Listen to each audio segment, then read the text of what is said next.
Okay, we're going to talk about how to set up an email list on Mailchimp. Now we're just going to talk about setting up an email list where you import the names. In a different lesson, we'll talk about setting up a way of collecting names using a web-based form or one that you can send out by email. But right now, we're just going to set up a list. Now, when you open your Mailchimp dashboard, you get this. And this just tells you about your most recent campaigns. But we don't care about that. We're going to go up here to lists, and we're going to click on lists, and Mailchimp will take us to that page eventually. And here are some of the lists that I have. And over here, there's a button that says Create List. So we just click on that, and it pulls up this little box here. Says, do you want a new list or do you want to create a group? Now, a group is kind of a sub list. It's a list within a list, and you don't really want to do that right now. We're just going to create a new list, and we click that, and up pops this screen. Now, it's pretty self-explanatory. Going to have a list name, so I'm going to put here Word Master Tips. Let's say I wanted to move my list to Mailchimp. I don't, because Mailchimp is one way, and I like the two-way conversation we get on Yahoo. And we're going to have default from mail address will be, I'll just use my Terry Main at outlook.com. And then we'll have our default name, that's Terry Main. And then it asks for you to write down a little message that reminds people how they signed up for your list. They will send out an automatic mail to whoever you sign up that will tell them you have been added to this list. And actually, you will probably get this because I did a test run and added you to the list. So you'll probably get this once.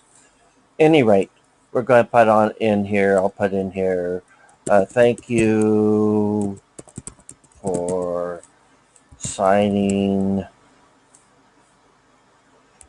up to receive, and I seem to have signing up, I misspelled it, to receive Word Master Tips. Okay, and down here I have to enter an actual physical address. This is really important because it has to do with anti-spam stuff, and it'll get stored from your other lists, and you can edit it here. Down here it asks about notifications. Do you want to receive a daily summary of people who subscribe one by one or one by one who unsubscribe? None of those. I'm just going to click Save. Okay. Uh, Actually, I can't. I have to. Well, I just click Save. You can use any thing that's best for you. Now we get this blank page that says Add Subscribers. Now, it says you have no subscribers, and you have two choices: import subscribers or create a sign-up form. We'll talk about create a sign-up form in a different lesson. But we're going to click on import subscribers, and I'm clicking on that right now. Import new subscribers, and I have, and how do you want to import subscribers? CSV or tab delineated text file, or you can copy and paste from a spreadsheet, or you can use an integrated service. Forget about integrated services. That's much more technical than you want to go. A CSV or tab delimited text file is simply a file that separates the fields that would go into a spreadsheet by a comma or a tab. When you download a mailing list from another source, you would just select that when they give you the options. The same would go if you have an email list that you're creating from your own email address book. Maybe you've got a group there. At any rate, I have already downloaded the one from Wordmaster Tips, and I have, so I'm going to take care of that. I click Next, and it's going to take me a while because it's running a little bit slow tonight.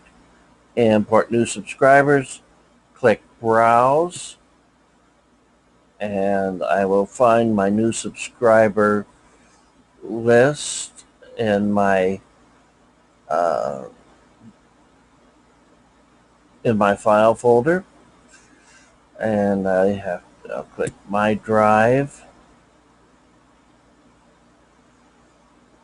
Incidentally, this is being done on a Chromebook, so that's why it may look a little bit different than it would to you. And I will go to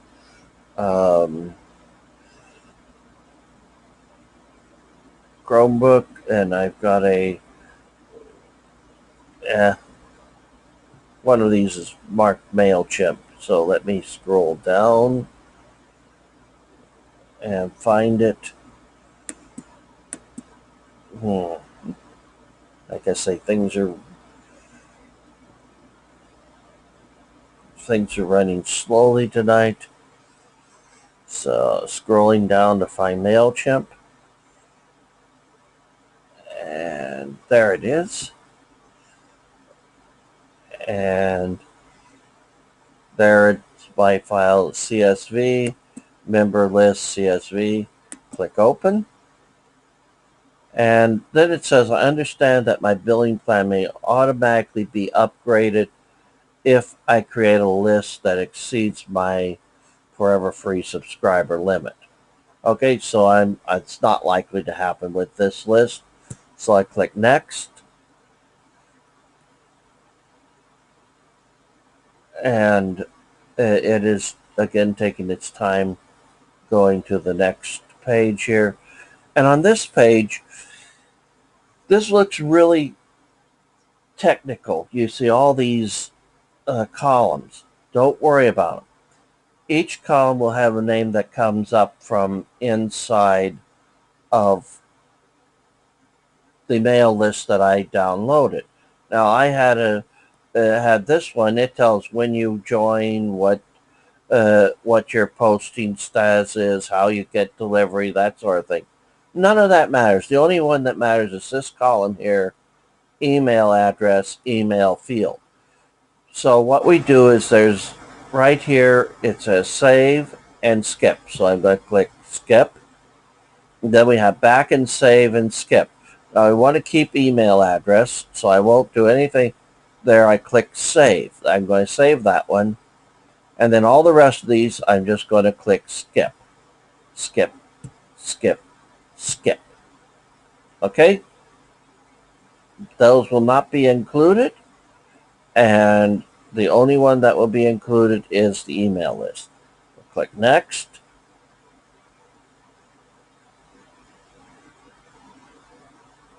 And we will wait for this to load.